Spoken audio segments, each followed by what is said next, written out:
our only food.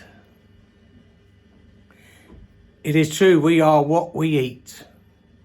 Jesus said his flesh is our meat or food. Unless you eat the flesh of the Son of Man and drink his blood, you have no life in you. That's John 6:53. They said, this is a hard saying. Who can understand it? Verse 60.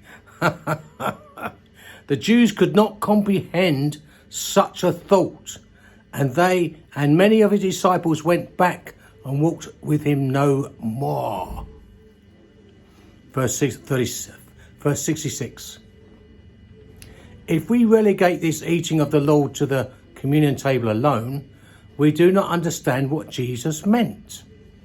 The Lord's Supper is not just symbolic.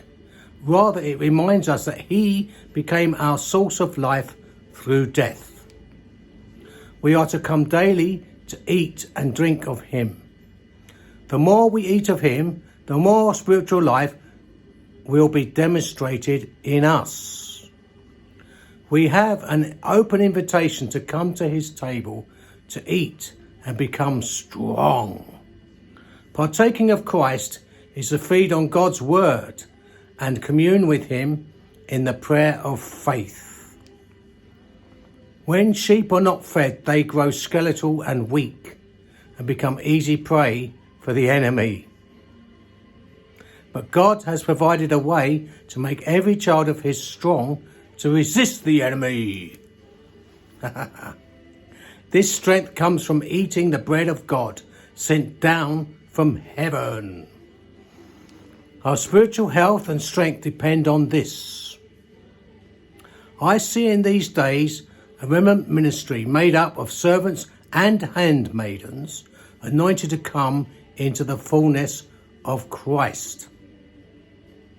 They have no other source of life but him.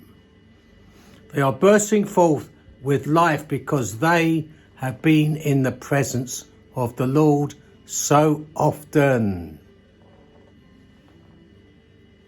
Jesus was in such a close union with the Father, so committed to doing only his will, that the Father's words became his very food and drink. He was daily sustained by hearing and seeing what the Father wanted, which was the result of spending much time alone with him.